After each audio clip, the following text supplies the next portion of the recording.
Morning. हम लोग retirement of partner में अनुपात के रेशो के क्वेश्चंस कर चुके हैं और अब मैंने बोला था कि मैं आपको बड़े क्वेश्चंस करवाऊंगा, तो हम इस चैप्टर के बड़े क्वेश्चंस करने जा रहे हैं। जिसमें रिवैल्यूएशन अकाउंट बताया था मैंने आपको कि रिवैल्यूएशन अकाउंट बनता है, जाने वाला पार्टनर भी असेट्स और लायबिलिटीज को रिवैल्यूट करवाएगा, पुनर्मूल्यांकित करवाएगा अपने स्तर पर, अपने लेवल पर। कैपिटल अकाउंट बनता है ये जानने के लिए कि जाने वाले पार्टनर के अकाउंट में कितना बैलेंस है और कितना ले जाना चाहता है, और फिर बैलेंस शीट बनती है जाने वाले पार्टनर के जाने के बाद बचे हुए पार्टनर। तो हम जो बड़े क्वेश्चंस कर रहे हैं उसमें ज्यादा नहीं करेंगे, मैंने बोला था फॉर्मेलिटीज के लिए आपको ये चैप्टर करना है, तो बेटा हम लोग बड़े क्वेश्चंस ओनली 7 to 8 क्वेश्चन करेंगे, एटलीस्ट 8 क्वेश्चंस हम लोग करेंगे। आज इस वीडियो में हम 2 क्वेश्चन करने जा रहे हैं। आपकी बुक का क्वेश्चन नंबर 18 पहले मैं करवा रहा हूं। ABC 3 साझेदार है, ABC आर 3 पार्टनर और उनका अनुपात रेशो दिया है 3:1। राठी की बुक से हमें क्वेश्चन करने जा रहे हैं।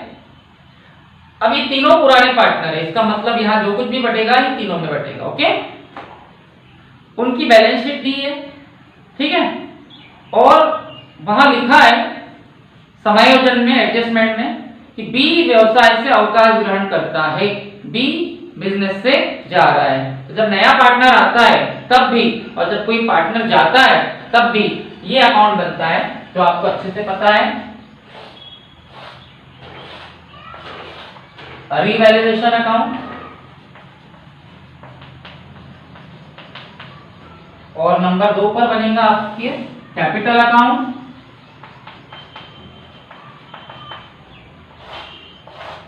ए बी सी,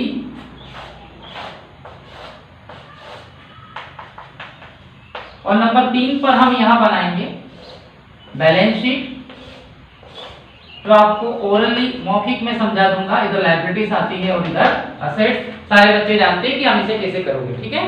तो सबसे पहले 5% संदिग्ध ऋण आरक्षण किया जाए, provide a reserve for 5% on sundry debtors for doubtful debts. देनदारों पर संचय बनाना है, डेप्टर पर रिजर्व बनाना है, मतलब इन फ्यूचर भविष्य में देनदार डेटर्स पैसा डुबा देते हैं और वो हमारे बिजनेस को लॉस होता है, उसके लिए हम संचय बनाते हैं रिजर्व, इससे डेटर कम हो जाते हैं और ये हमारा नुकसान है, लॉस है, लॉस डेबिट में आएगा क्योंकि डेटर हमारी संपत्ति असेट्स। तो आपके इस क्वेश्चन में डेटर देनदार 9000 के हैं और उसका 5% रिजर्व जब करेंगे तो 450 450 रुपीस आएगा और इससे डेटर कम हो जाएंगे। डेटर हमारी संपत्ति है, असेट से कम होती है डेबिट से। आपको ये रूल्स बताए थे मैंने lesson number admission of partner में, ठीक है। तो उसे हम लिख देंगे टू BDR,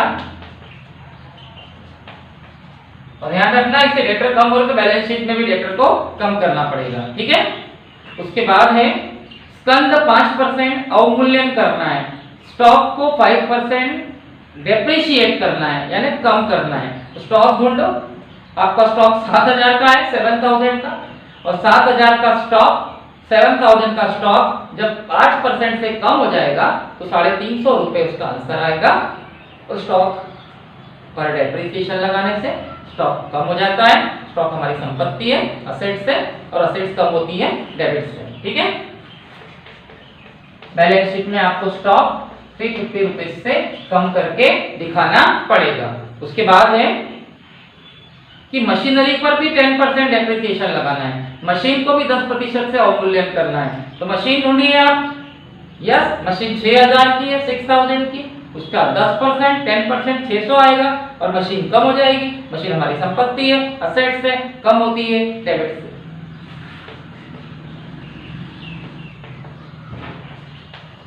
ओके, उसके बाद भवन का मूल्य 15,100 रुपए तय किया गया, ठीक है।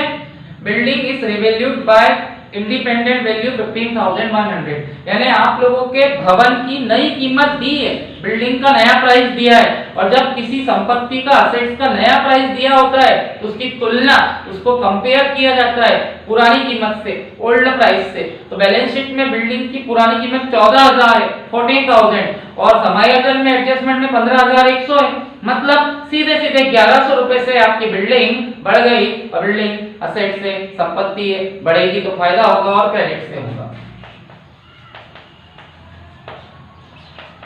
बन गया रिवैल्यूएशन अकाउंट। और अब देखा जाए तो डेबिट का क्रेडिट का टोटल जो है ये आपका 6 और 4 10, 6 और 3 9 और 4 1100 हो गया। और इधर आपका रिवैल्यूएशन अकाउंट 14,000 और 15,100।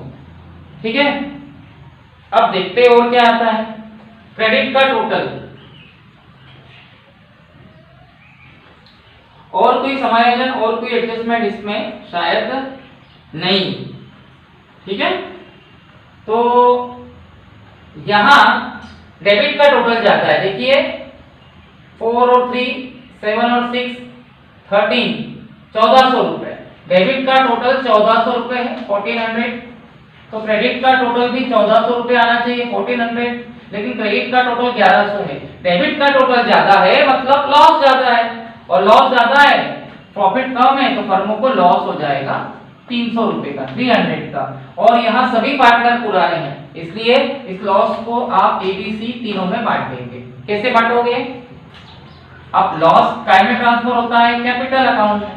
ठीक है, तो 300 रुपए को 300 रुपीज को ABC में कैसे बांटना है आपको? उनका रेशो है 3:1, मतलब इसे 6 से डिवाइड करेंगे, 50 आएगा 50, ये 150 आ जाएगा 150, ये 100 आ जाएगा और ये 50 आ जाएगा। और बाय लॉस ऑन रिवैल्यूएशन बन जाएगा टू लॉस ऑन रिवैल्यूएशन 150, 100 और 50, यानी तीनों पार्टनर को इतना इतना लॉस सफर करना पड़ेगा, इतनी इतनी हानि वहन करनी पड़ेगी, और हानि से उनके कैपिटल अकाउंट का बैलेंस कम हो जाता है। ठीक है, अब हम कैपिटल अकाउंट बनाते हैं। तो कैपिटल अकाउंट बनाने के लिए सबसे पहले हमें देखना पड़ेगा कि इन तीनों का बैलेंस कितना है। बैलेंस शीट में तीनों पार्टनर्स का बैलेंस है 10,000 10,000 बाय बैलेंस ब्रॉट डाउन।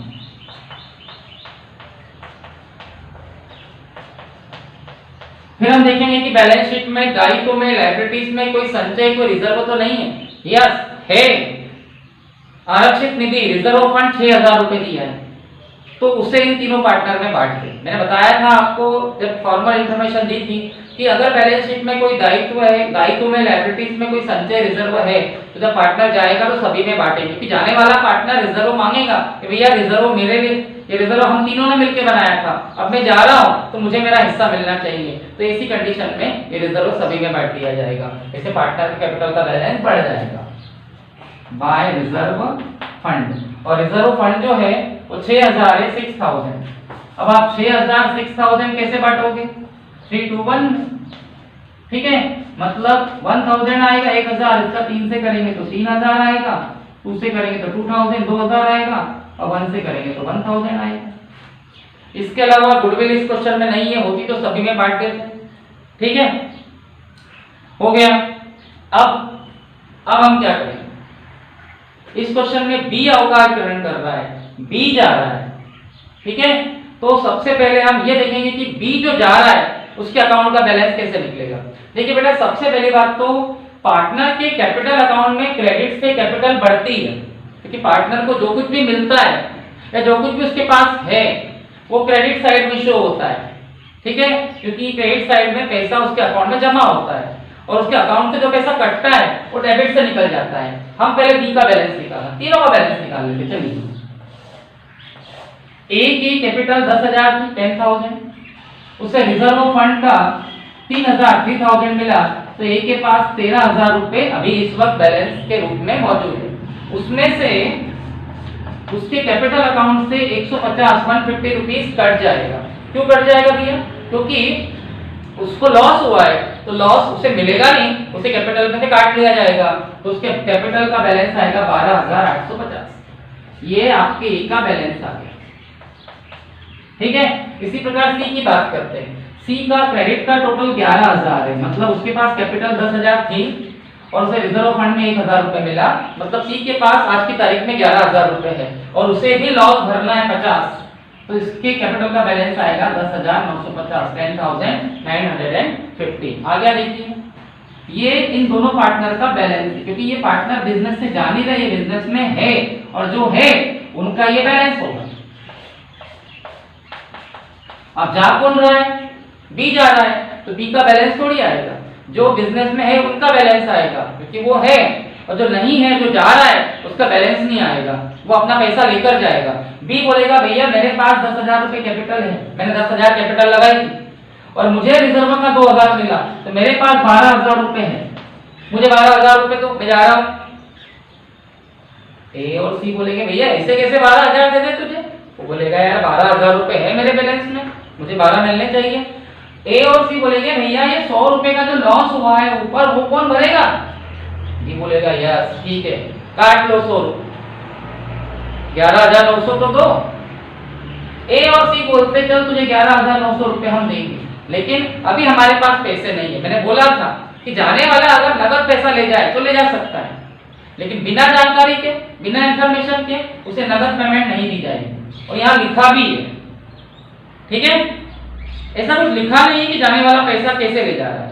तो जाने वाले के पैसे को, जैसे बी का बैलेंस कितना आया है, अगर बी के टोटल 12,000 में से 100 माइनस कर दे तो बी का टोटल आता है 11,900, 11,900, और बी ये पैसा बैलेंस के रूप में रहने नहीं देगा क्योंकि ये बी जा रहा है, तो ये इन दोनों के लिए कर्जा हो जाएगा, लोन। ये दोनों बोलेंगे भैया ये तेरा 11,900 रुपए है ना, हम दोनों पे कर्जा है, तो ये लोन बन जाएगा। ए और सी का ये बैलेंस और बी का ये बैलेंस नहीं माना जाएगा। बी ये बैलेंस ले जाना चाहता है क्योंकि वो जा रहा है, वो तो जा रहा है, लेकिन ए और सी बोलेंगे भैया तू जा, हम तेरा ये पैसा किस्त समेत इंस्टॉलमेंट के रूप में विद इंटरेस्ट ब्याज समेत चुका देंगे, ये हम दोनों पे कर्जा है। तो ये अमाउंट ए और सी का बैलेंस है और ये बी का बैलेंस है जो अब ए और सी के लिए कर्जा बन गया, ठीक है। जाने वाले को उसका पैसा ऋण के रूप में, लोन के रूप में, लोन अकाउंट बनाकर ट्रांसफर किया जाता है। अब इन फ्यूचर ये पैसा ये दोनों पेमेंट करेंगे उसे। हाँ, अगर उसे नगद पेमेंट की जाती है तो यहाँ 2 कैश लिखते और बैलेंस शीट में कैश में से उसे माइनस करते क्योंकि बिजनेस का कैश जा रहा है। ये अब इन दोनों, इसका बैलेंस इन दोनों पे कर्जे के रूप में होगा और इसको, इसकी पेमेंट ये दोनों करेंगे विद इंस्टॉलमेंट, किस्त बनाकर ब्याज समेत, ठीक है। इस टाइप से आप अपना क्वेश्चन करोगे।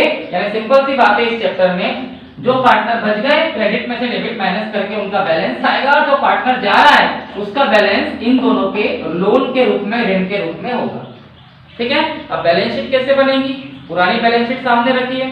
क्रेडिटर लेनदार 16,000 के थे तो 16,000 16,000 के ही रहेंगे। सामान्य संचय, general reserve, reserve fund balance sheet में 6,000 का था, लेकिन वो पार्टनर में बढ़ चुका है और जो बढ़ चुका है वो समाप्त हो चुका है, नील हो चुका है, अब वो बैलेंस शीट में नहीं आएगा। रूल समझाया था मैंने आपको। कैपिटल 3 लोगों की थी, लेकिन अब कैपिटल 2 लोगों की आएगी, ए की और सी, क्योंकि बी तो चला गया। ए की आएगी 12,850 12,850 और सी की आएगी 10,950 10,950। अब ये 11,900 बी लेकर गया है क्या, अगर नगद ले जाता तो कैश में से कम कर देते। ये 11,900 बी लेकर नहीं गया, ये ए और सी के रूप में, कर्जे के रूप में छोड़कर गया कि भाई ये पैसा तुम दोनों पे मेरा कर्जा है। तो ये बैलेंस शीट किसकी बन रही है, ए और सी की, क्योंकि बी तो चला गया। तो ये पैसा ए और सी के लिए कर्जा है, लोन, और लोन लायबिलिटीज में आता है।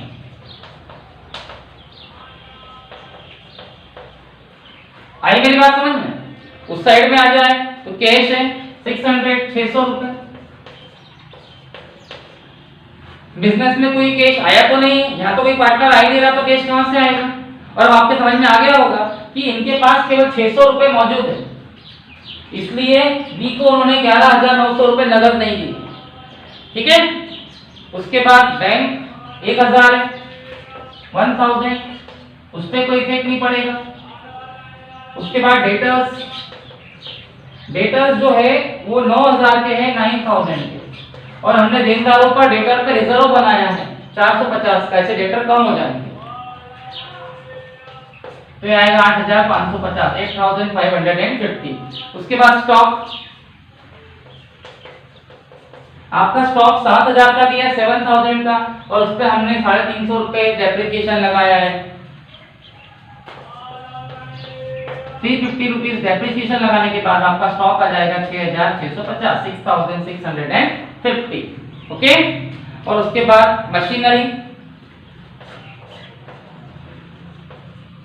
मशीनरी जो है वो है 6000 और उस पर 10% एप्रिसिएशन लगा है 600 रुपए, तो ये जाएगी 9000, सॉरी मशीनरी 6000 की है, ठीक है, तो ये जाएगा 5400, 5400 और लास्ट में बिल्डिंग है 14000 की, 14000 की, जो 1100 रुपए से बढ़ गई है, 1100 से बढ़ गई है, तो आपकी नई बिल्डिंग आएगी 15100, 15100 और जब आप इसका टोटल लगाओगे ग्रैंड टोटल, तो वो तो साइड्स इसका टोटल इक्वल आ जाएगा जो आपका काम है, ठीक है। इस टाइप से इस चैप्टर के क्वेश्चन किए जाते हैं, ठीक है।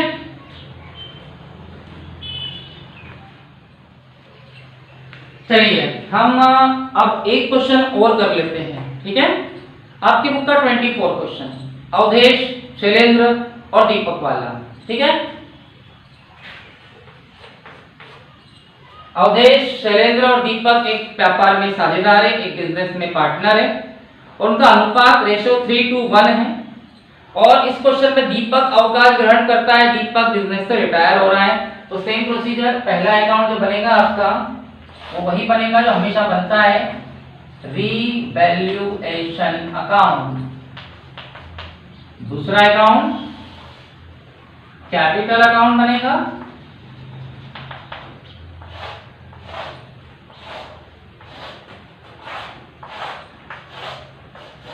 ठीक है। अवधेश, शैलेंद्र, दीपक, अवधेश, शैलेंद्र और दीपक, ठीक है। और थर्ड नंबर पर आपकी बैलेंस शीट बनेगी जो हम ओरली मौखिक समझ लेंगे और अगर जरूरत पड़ी तो बना कर भी दिखा दूंगा, ठीक है। तो सबसे पहला समायोजन, फर्स्ट एडजस्टमेंट, 2.5% संदिग्ध ऋण संचिति बनानी है, provides a reserve 2.5% on debtors. Same बात है, डेटर्स यानी वो लोग, देनदार यानी वो लोग जिनसे हमें पैसा लेना है, और उस पर अगर हमें संचय बनाना है, रिजर्व मतलब उनके डूबने की आशंका है, डूब सकते हैं, इसलिए हमारा लॉस होने वाला है, तो ये डेबिट में आएगा। तो आपके डेटर्स जो है वो 18000 के हैं, 18000 के, और उस पर जब आप 2.5%, 2.5% रिजर्व बनाओगे, 30 से 30 कैंसिल हो जाएगा, ठीक है। 18 5 से 90 के 0, 18 पंचे 90 के 0, हासिल आया 9, कैरी आया 9, 18 दूनी 36 और 9, 18 टू 36 एंड 9 45, यानी आपके डेटर जो है ना वो 450 रुपए से कम हो जाएंगे और ये आपके लिए नुकसान है, लॉस है, डेबिट में आएगा। तो बीडीआर लिख दीजिए इसे आप, बैड डेट रिजर्व, ठीक है। कुछ ये पिछले क्वेश्चन के जैसा ही है, यहाँ नंबर पिछले क्वेश्चन के जैसे ही आएंगे। फिर है मशीनरी को 5% डेप्रिसिएशन लगाना है, मशीन की कीमत 5% से कम कर देना है, ठीक है भाई। मशीन देखो, मशीन 12000 की है, 12000, और 12000 का 12000 का 5%, 5% 600 आता है, 600, और मशीन हमारी संपत्ति है, असेट से कम होगी, डेबिट से, लॉस है,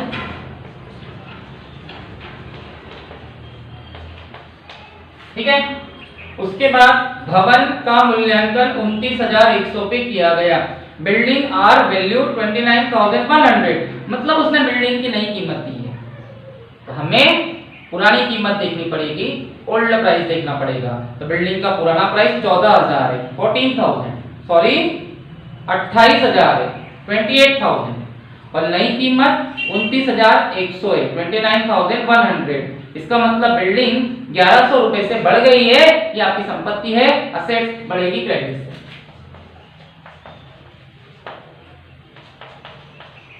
और स्टॉक पर भी आपको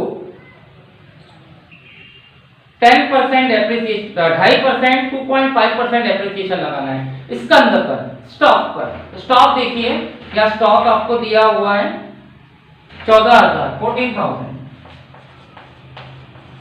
उसका 2.5%, 2.5% जब निकालोगे तो पॉइंट घटा है, 0 बढ़ा है, ठीक है।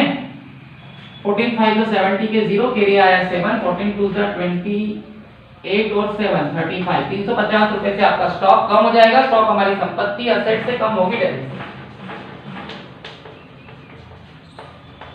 लग रहा है कुछ पिछले क्वेश्चन के जैसा ही है, डेफिनेटली पिछला क्वेश्चन ही, सिर्फ नंबर थोड़े चेंज हो बस, इसके अलावा और कुछ नहीं इस क्वेश्चन में। ठीक है, तो अब हम लोग डेबिट का टोटल लगाएंगे। डेबिट का टोटल जाता है 1400 रुपए 1400, और क्रेडिट का टोटल 1100 है। लॉस जाता है तो फर्मों को लॉस होगा, और लॉस काय में ट्रांसफर करेंगे हम कैपिटल अकाउंट में। 300 रुपए का लॉस होगा जो अवधेश, शैलेंद्र और दीपक में बांट देंगे। अब हमने ये बांटा था, इसका इससे आया था 150, 100 एंड 50। याद होगा आपको, सेम क्वेश्चन है, पिछले क्वेश्चन के जैसा है। ठीक है, ये लॉस कैसे बांटेंगे? 3 to 1 में। ओके, अब हम कैपिटल अकाउंट बनाएंगे। तो सबसे पहले बाय लॉस ऑन रिवैल्यूएशन बन जाएगा टू लॉस ऑन रिवैल्यूएशन। ये आएगा 150, 100 एंड 50। और लॉस से कैपिटल का बैलेंस कम होता है, मैंने अभी बताया आपको। ठीक है, इसके बाद कैपिटल आएगी तीनों पार्टनर की 20 हजार है। ठीक है, बाय बैलेंस ब्रॉट डाउन 20,000 20,000, 20,000 20,000 और 20,000 20,000। उसके बाद दायित्व में लायबिलिटीज में रिजर्व फंड है 12,000 12,000, और रिजर्व फंड पर सबका अधिकार है, सबका राइट है, बांट दीजिए। ये 12,000 है 12,000, और इसे जब अपन 3 to 1 में बांटेंगे तो ये आएगा 6,000 6,000, 4,000 4,000 और 2,000 2,000। हो गया। गुडविल नहीं है इस क्वेश्चन में, होती तो सभी पार्टनर को बांट देते। अब हम देखते हैं कि यहाँ से जा कौन रहा है, दीपक जा रहा है, तो हम पहले सबके बैलेंस निकाल लेते हैं। ठीक है, अवधेश के पास 26,000 26,000 रुपीस है, जिसमें से उसको 150 150 रुपीस लॉस सफर करना है, भरना है। उसका बैलेंस आएगा 25,850 25,850। ये उसका बैलेंस है क्योंकि वो बिजनेस में है। शैलेंद्र के पास 24,000 24,000 रुपीस अभी है, 24,000 रुपीस है, जिसमें से उसे 100 रुपए लॉस के सफर करना है, भरना है, तो उसके पास आ जाएगा 23,900 29,900। ये उसका बैलेंस है। और दीपक की बात करें तो दीपक बिजनेस से जा रहा है तो उसका बैलेंस नहीं आएगा। 20 और 2 22,000 22,000 उसके अकाउंट में फिलहाल जमा है, क्रेडिट है। उसके पास कैपिटल 20,000 रुपए थी जो जाते समय वो ले जाएगा, और उसे रिजर्व में 2,000 रुपए मिलेगा। ठीक है, इस टाइप से वो 22,000 ले जाना चाहता है, लेकिन 50 रुपए 50 रुपीस उसे लॉस भरना पड़ेगा। इसका मतलब उसके अकाउंट का बैलेंस आएगा 21,950। इतना उसका बैलेंस है, लेकिन वो बिजनेस में है नहीं, जा रहा है, इसे बैलेंस नहीं कहेंगे। या तो ये पैसा नगद ले जाएगा टू कैश, या फिर ये पैसा इन दोनों पे कर्जे के रूप में होगा। तो बिना बोले ये दीपक का लोन हो जाएगा जो इन दोनों को पेमेंट करना है इन फ्यूचर, भविष्य में। ठीक है, तो इसे बोला भी है दीपक को देय राशि उसके ऋण खाते में अंतरित की जाए। ठीक है, amount payable to Deepak to transfer to his loan account, यानी जाने वाले पार्टनर का जो बैलेंस है उसे नगद नहीं देना है, लोन में ट्रांसफर करके देना है, यानी ये पैसा अब इन दोनों के लिए लोन बन गया। ठीक है, बैलेंस शीट में कैसे आएगा? बैलेंस शीट में कैपिटल 3 लोगों की थी, फिर अब 2 लोगों की आएगी, अवधेश की और शैलेंद्र की। अवधेश की ये आएगी, शैलेंद्र की ये आएगी। ठीक है, और ये जो बैलेंस है ये एक्चुअल में दीपक का बैलेंस है जो इन दोनों के लिए लोन है। तो बैलेंस शीट इन दोनों की बन रही है, तो ये लोन इनका दायित्व है, लायबिलिटीज यहां आ जाएगा, दीपक लोन। ठीक है, उसके बाद आरक्षित निधि रिजर्व फंड है जो बढ़ चुका है, तो बैलेंस शीट में अब नहीं आएगा। उस साइड में कैश है 1200 1200 एज इट इज रहेगी। बैंक है 2000 एज इट इज रहेगा। मशीनरी है 12,000 12,000, और मशीनरी पर डेप्रिसिएशन लगाया है 600 रुपए से कम किया है, तो आपकी मशीनरी जो है 11,400 11,400 हो जाएगी। उसके बाद डेटर है 18,000 के डेटर से, जिस पर हमने संचय बनाया है रिजर्व 450 450 से डेटर को कम करना है। तो आपके डेटर आएंगे 17,550 17,550। उसके बाद बिल्डिंग है 28,000 28,000 की, और बिल्डिंग 1100 से बढ़ रही है तो आपकी बिल्डिंग आएंगी 29,100 29,100। और लास्ट में स्टॉक है 14,000 का 14,000 का, जो कम हो रहा है 350 से 50 से,